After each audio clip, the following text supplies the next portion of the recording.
Morgan Badges, One Angry Pagan here. I hope you're all well. Just to preface, sorry I've been off for a bit.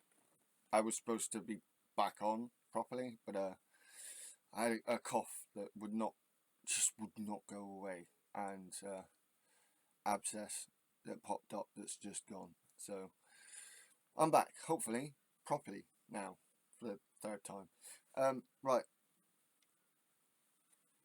there's a whole bunch of stuff I need to get round to. But first things first, and most importantly on this episode, I'm going to be talking about the two hurricanes that have smashed the southeast of the US over the last 2 weeks. So you had first you had Hurricane Helene, which was like the fourth hurricane of this year,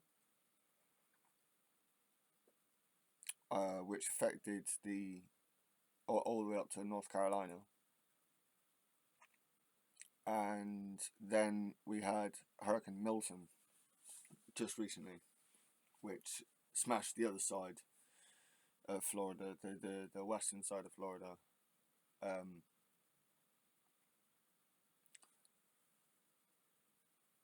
It's quite nuts, really, that this is happening in like the state most heavily hit by climate change induced weather events is denying climate change at an official level. Like, I I don't know, man. Like, I don't know what to say. Like, at this point they're just asking for it. Now, I quite often postulate how long it's going to take for Floridians to have to completely abandon southern Florida, at least. Miami-Dade area, that's fucked. Eventually, Tampa's going underwater. So from the bottom, so you got from Miami-Dade at the bottom to Tampa on the west side of Florida. That's all fucked.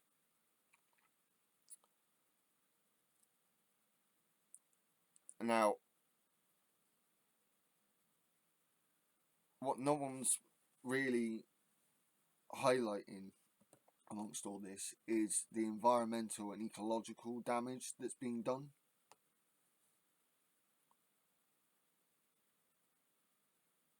And, Florida Everglades are likely to have been ravaged by this.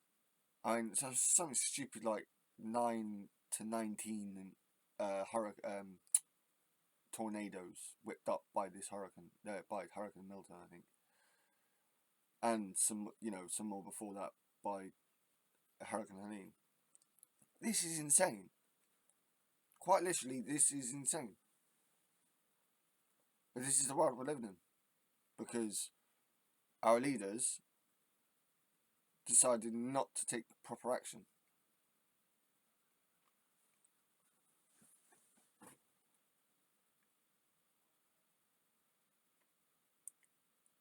Now, it's not to say that there isn't action going on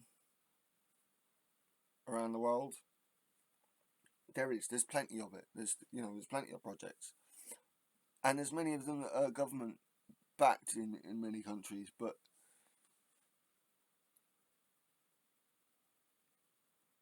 too many people don't don't care enough about the world we live in.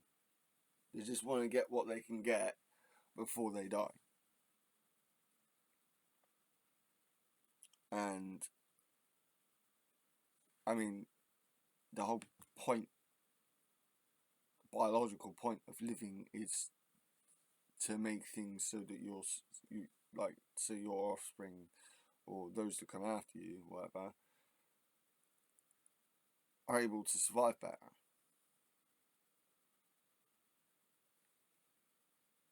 How does that? This is where politics does get involved. People don't like politics getting involved in all this stuff, but it is involved. And parties like the Green Party seem to have lost their way. Oh, we want trains, but we want more trains, but we don't want more tracks. We need more tracks for the trains. You fucking retards. Like that one really rankles. Like, and then there's we need more housing, but they're all very NIMBY, and we're gonna put up these windmills and stuff, these wind farms and stuff. Oh no. Fucking stupid. It's just fucking stupid. No, like, it's not to say that the Green Party's all bad. Of course it's not. In its heart, it's got its heart in the right place, but it's gotten a bit lost. Like people say Labour have. Now, Labour saying about this carbon capture, look, I want to see them put more effort into regenerating peatland, heathland, and the kelp forests, because those are our natural carbon sinks. That's how you do your carbon capture and storage, without needing to use loads of fucking money for tech. Now, there are some applications, some valid applications, including for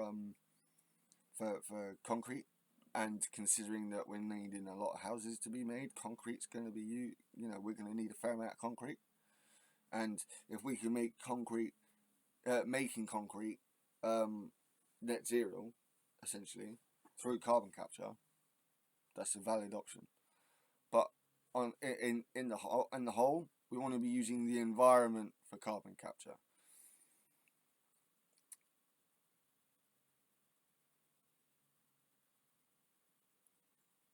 Another thing I wanted to mention is the Antarctic turning green. More ice is melting, which means there's more space, but because it's also getting warmer, more moisture in the air, there's more space for vegetation to grow. And that's also going to just accelerate the process.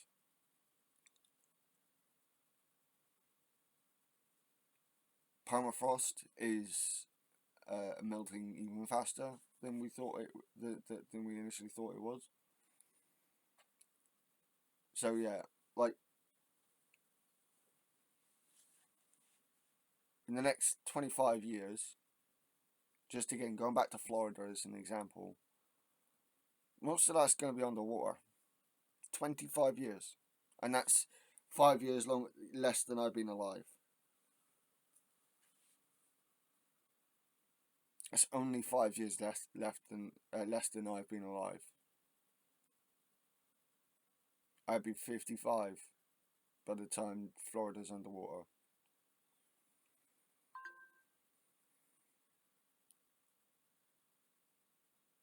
And that's not just that, and that's not include, that's just Florida. That's not including all the other countries that like have less resources to be able to deal with all this. Do you know what this is going to cause? More migration. All these people saying we need to bring net migration down. That's not going to happen. It's not going to happen. Labour is only talking about this because the voting public seems to think that's what they want, and that's what we need, and it's utterly stupid, because climate change is going to force migration. You can talk all you like about wanting to make these countries better, but in some of these countries, there's nothing done, mate. There's nothing to be done, mate. Like, they have to move. And oftentimes they'll have to move north, especially if they live on the equator, because there's more room to live in the northern hemisphere. But no, selfish cunts can't seem to fucking figure this one out. Oh, what about me? What about mine? We've all got to fucking deal with it, cunt.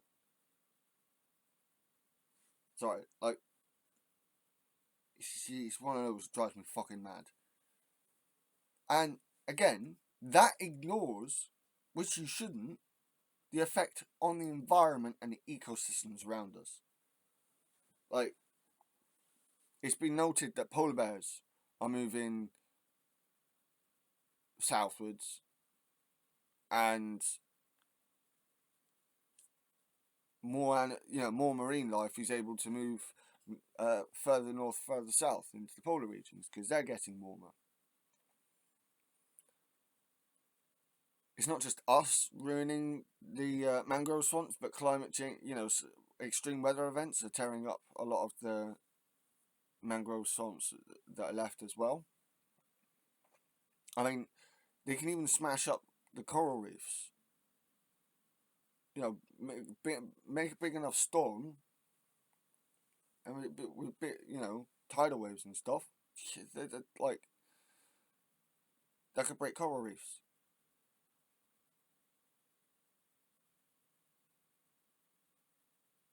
We are woefully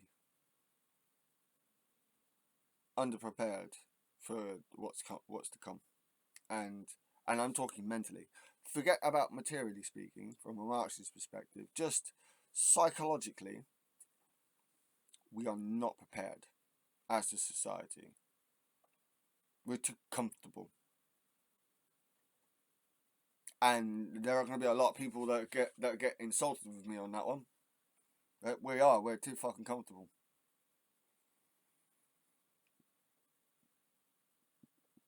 I know what's coming.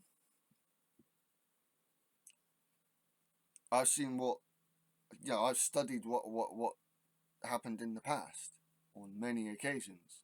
What's going to happen now is it going to happen at an accelerated rate because of what we've done.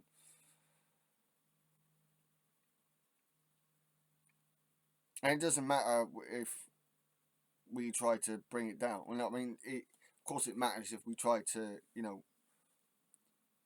measure out our response to this as much as possible. Try to mitigate these issues as much as possible. But not going to do all that much. And the reason for that is because it's already started. We can't reverse it. We can mitigate it, but we will still have to adapt, as I've said many times on this channel. We will have to adapt to the changes that are coming. And one of those adaptations is migration. We will have to adapt to more people, especially those of us living in the northern hemisphere. We will have to adapt to the fact that more people are going to come up this way, because the equatorial regions will become uninhabitable. Low-lying regions will become uninhabitable unless we want to start building floating cities like Atlantis from Stargate. This isn't a conspiracy theory. The conspiracy theories are those that say this is all just a conspiracy theory. That's the fucking conspiracy theory. The reality is this is happening now. The process is started already. All we can do is try to make things as least bad as possible, and we're not even doing that. Not enough, anyway. So yeah, sorry I haven't been on. Let me know what you guys think of my little rant today. It's just something it's doing my nut. Wars are ruining ecologies and environments, and climate change is doing it, and that's accelerated by us. So yeah, hopefully this stays clear. I'm hoping to make some headway on building up and creating this eco-social or green social. I'm not entirely sure what to call it yet. Still a few people I need to talk to, but again, hopefully if abscess stays away and cough is entirely done with, I should be back on a regular basis.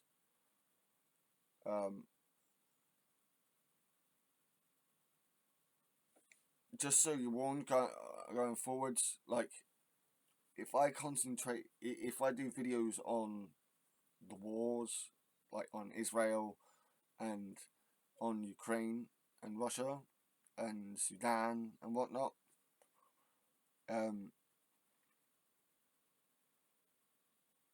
it'll be more sporadic than it was before. I'm gonna be switching more to an ecological, environmental basis for